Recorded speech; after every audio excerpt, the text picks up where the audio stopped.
ఎంజీఆర్ స్ఫూర్తితో అన్నాడీఎంకేలోకి ప్రవేశించిన జయ తన రాజకీయ జీవితాన్ని ప్రారంభించింది.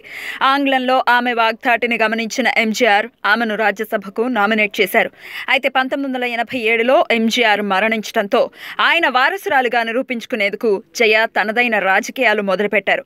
తమిళనాట రాజకీయాలు ఏమంత సులువు కావు. అక్కడి ప్రజల్లో భావోద్వేగాలు, నేతల్లో వ్యూహ ప్రతివ్యూహాలు తారాస్థాయిలో సాగుతుంటాయి. జాతీయ పార్టీలతో పాటు స్థానిక పార్టీల జోరు అప్రతిహతంగానే ఉంటాయి. 1989లో జయలలిత ప్రతిపక్ష నేతగా అడుగుపెట్టిన సంవత్సరంలో అక్కడి రాజకీయాలు ఎంత కఠినంగా ఉంటాయో తెలిసొచ్చింది.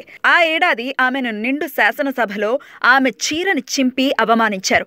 ఒక ఆడది, అందులోనూ ఎంజీఆర్తో సహజీవనం చేసి ఆయన వారసురాలుగా అడుగుపెట్టిన మనిషి. తనను ఏం చెయ్యలేదన్న ధీమాతో కరుణానిధి ఆ పర్వాన్ని చిరునవ్వుతో పరికించారని అంటారు. కానీ 2 ఏళ్లు తిరిగేసరికి అదే శాసనసభలో ముఖ్యమంత్రిగా అడుగుపెట్టడంతో ఆమెకంటూ ఒక వ్యక్తిత్వం ఉందని, దానిని ఎదుర్కోవటం అంత సులభం కాదని తెలిసొచ్చింది. ముఖ్యమంత్రిగాను జయలలితకు ఒక శైలి ఉంది. పేదలకి మేలు చేసేందుకో, ప్రజల అభిమానాన్ని సంపాదించుకునేందుకో, కారణం ఏమైనా గాని విరివిగా సంక్షేమ పథకాలను ప్రవేశపెట్టేవారు. పసిపిల్లలు, పేదవారు, స్త్రీల కోసం ఆమె ప్రవేశపెట్టిన పథకాలు బడుగు వర్గాల్లో ఆమెకి మంచి ఆదరణను కలిగించాయి. ఇప్పటికీ చెన్నైలోని మురికివాడల పక్క నుంచి వెళ్లేవారికి అక్కడి గుడిసెల్లో ఆమె ఫోటోలు కనిపిస్తాయి.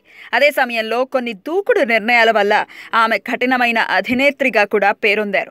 2003లో ప్రభుత్వ ఉద్యోగులు మెరుపు సమ్మెకు దిగినప్పుడు 1.7 లక్షల మంది ఉద్యోగులను డిస్మిస్ చేసి పారేసిన జయ చర్యకు జనం ముక్కున వేలేసుకున్నారు. తన చిరకాల ప్రత్యర్థి కరుణానిధిని అరెస్ట్ చేయించడం, కంచి పీఠాధిపతి జయేంద్ర సరస్వతిని కటకటాల వెనక్కి నెట్టడం వంటి చర్యలతో ఆమె దూకుడికి అడ్డులేదని తేలిపోయింది.